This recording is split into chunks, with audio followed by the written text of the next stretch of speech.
Welcome to MMT Chats. This episode brought to you by ISCAR with new ideas for machining intelligently.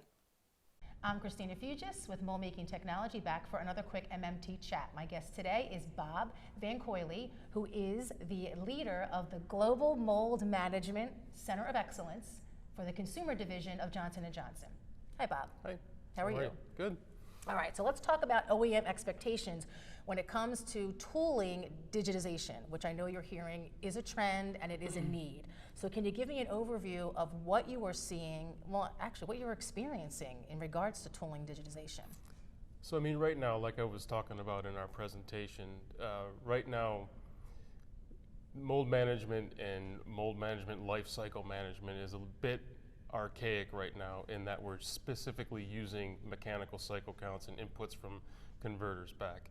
What we're trying to move towards is trying to embrace the Industry 4.0 and IoT concepts to digitalize lifecycle and performance management for molds, so that not just us as OEMs, we have access to all of this information, but the converters have the same information so that we can partner together to be more responsive, more proactive in what we're doing in terms of maintaining tools, maintaining our molds, so that ultimately business continuity is preserved.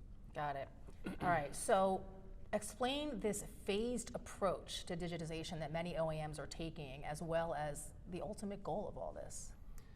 I mean, from a phased approach, like I was saying, right now, where we've been and where we are really just trying to track cycle counts, which we're using mechanical cycle counters, so it's more of a, I guess it's a bit proactive, but we're really only looking at cycle count estimates in terms of projecting when we should be doing maintenance, things like refurbishment and repairs and things like that. You know, the next steps are really increasing things from a digital perspective so that you have that data on hand at any point, not just for cycle counts, but really expanding that to different aspects of the mold, censoring the mold in different ways to ultimately, you know, next phase, next generation, you're tracking data to the point where you're able to monitor not just condition, but even the performance of a mold, so that we could be sitting in an office looking at data in our system and we could say, converter, you have an out of spec process going on right now.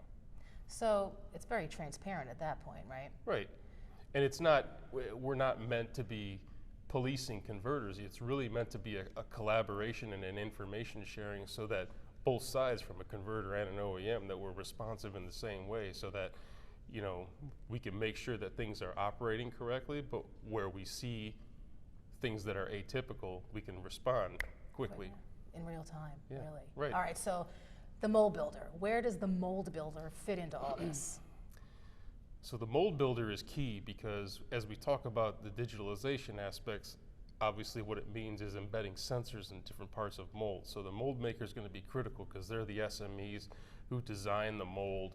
You know, the mold then goes to the converter and they convert. They do what they do. They develop the process and they produce components, bottles, caps, whatever it is for what we need from a supply chain perspective. So ultimately the mold maker is critical, because when we're looking at having to design these molds a certain way, in many cases if we're looking to embed sensors so that we can track this data differently, that's where they come into play, and that's where they're really going to be able to help us, is because we have to work with them to not just design the mold, but we have to have a collaborative discussion as well to understand what is it we're looking to do, how best do we sensor this, where can we mount things, does steel need to be adjusted so that we can have pockets where things can be attached to the molds, and so on and so forth. So they're a key piece. You know, as I see it from a digitalization perspective, it's three ways. It's OEM, converter, and mold maker. All three need to come together. I'm going to say that's always been the challenge with covering certain issues within mold manufacturing, is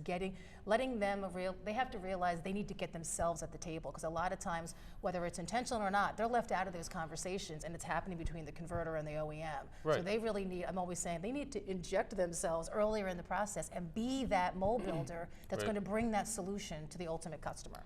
I mean, because we as the OEMs are seeing struggles with implementing or advancing digitalization with converters, mold makers are going to be in very much the same position, because as an OEM, just because we want to do that, many of the mold builders you're going to find are in the same boat, but ultimately the converters have to run the molds. Yeah. So the mold builders are likely facing the same challenges that we are, or similar ones. Exactly. Well, we'll leave it there. Thank you for your time, Bob. Thank you. And for everything mold making related, especially this topic, visit moldmakingtechnology.com. All right.